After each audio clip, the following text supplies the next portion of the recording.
Block না থেকে যদি আপনি কেটে ফেলেন, পরের দিনে আপনাকে একটা আঙ্গুল, এরপরে দুইটা, এভাবে কাটতে কাটতে আপনাকে হাঁটুর উপরে চলে যেতে হবে, যেটা এক ধরনের এই যুগে কিন্তু এটা একটা ক্রাইম। পায়ের এনজিওগ্রামটা তুলনামূলকভাবে আরও ইজি, কারণ পায়ের ক্ষেত্রে সিটি এনজিওগ্রামটা হচ্ছে সবচেয়ে সুবিধা।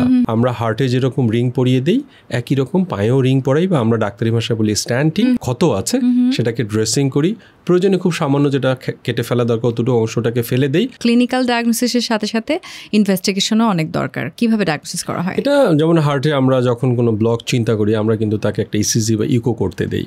আমরা কিন্তু পায়ের ব্লকের ক্ষেত্রে বা হাতের ব্লকের ক্ষেত্রে কিন্তু একই রকম আমরা একটা ডপলার পরীক্ষা করি, সেটা হ্যান্ড ডপলারও হতে পারে বা প্রচলিত যে ডপলারগুলো আছে সেটা হতে পারে। সাধারণ মানুষকে আমরা বলি যে আলট্রাসাউন্ড করব। আলট্রাসাউন্ড করলে মোটামুটি আমরা বুঝে ফেলি। যদি দেখি যে আলট্রাসাউন্ড প্রাথমিক পর্যায়ে বা মাঝামাঝি পর্যায়ে, আমরা এখানেই থেমে যাই। আমরা তখন তাকে লাইফস্টাইল যেটা চেঞ্জ করতে বললাম, ধূমপান বন্ধ করা, ওজনটাকে নিয়ন্ত্রণে নিয়ে আসা, এক্সারসাইজ করা, ডায়াবেটিস প্রেশারটাকে কন্ট্রোলে রাখা, রক্তের কোলেস্ট্রলটাকে কন্ট্রোলে রাখা। যদি দেখি যে তার ব্লকটা খুব বেশি আকারে হয়ে গেছে, তখন যেরকম যে হার্টে যেরকম এনজিওগ্রাম হয়, আমরা পায়েও এনজিওগ্রাম করি। ইন্টারেস্টিং হচ্ছে যে পায়ের এনজিওগ্রামটা তুলনামূলকভাবে আরও ইজি, কারণ পায়ের ক্ষেত্রে সিটি এনজিওগ্রামটা হচ্ছে সবচেয়ে সুবিধা। এবং সিটি এনজিওগ্রামে কিন্তু জাস্ট মেশিনে ঢুকলো, সিটি স্ক্যান মেশিনে ছবি তুললো, ওরা কিন্তু পুরো রক্তনালীটাকে দেখিয়ে দিল যে কোথায় কোথায় ব্লক আছে। সিটি এনজিওগ্রাম দেখার পর আমরা তখন নিশ্চিত হই যে তার ব্লকের মাত্রাটার ভয়ানকটা কেমন, কতটুকু ভয়াবহ। যদি দেখি যে খুব বেশি, তখন আমরা ঠিক করি যে আপনার আর সাধারণ ঔষধে হবে না, আপনার সুচিকিৎসা প্রয়োজন, এবং সেটা হচ্ছে দুটো। এক, আমরা হার্টে যেরকম রিং পরিয়ে দিই, একই রকম পায়েও রিং পরাই, বা আমরা ডাক্তারি ভাষায় বলি স্ট্যান্টিং। অথবা আমরা তাকে বলি যে আপনার বাইপাস অপারেশন লাগবে, যেটা আমরা হার্টে বাইপাস করি, পায়েও বাইপাস করা যায়।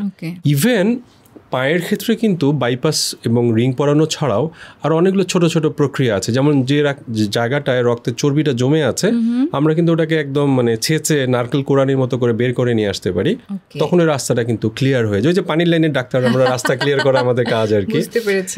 যখন দেখি যে এটা আমরা রাস্তাটাকে ক্লিয়ার করে দিয়েছি, তাহলে পায়ের নিচে রক্ত গেল, তখন আমরা ওই যে আঙ্গুল যেটা ক্ষত আছে সেটাকে ড্রেসিং করি, প্রয়োজনে খুব সামান্য যেটা কেটে ফেলা দরকার দুটো অংশটাকে ফেলে দেই, দেখা যায় দ্রুত হিল করে। আমি আমার চিকিৎসক যারা আছেন, যারা ভাস্কুলার সম্পর্কে আগ্রহী, সাধারণ রোগীদেরকে একটা সুচিকিৎসা দেওয়ার ব্যাপারে দৃঢ় প্রতিজ্ঞ, আমি তাদেরকে এই কথাটাই বলি যে আপনি একটা আঙ্গুলে ড্রেসিং শুরু করবার আগে, অথবা আপনি ইঞ্জেকশন দেবার আগে, অ্যান্টিবায়োটিক দেবার আগে, কেটে ফেলার আগে আপনি নিশ্চিত হয়ে নিন যে তার ব্লক আছে কিনা। কারণ ব্লক না থেকে যদি আপনি কেটে ফেলেন, পরের দিনে আপনাকে একটা আঙ্গুল, এরপরে দুইটা, এভাবে কাটতে কাটতে আপনাকে হাঁটুর উপরে চলে যেতে হবে, যেটা এক ধরনের এই যুগে কিন্তু এটা একটা ক্রাইম যে আমি না জেনে কেটেছি।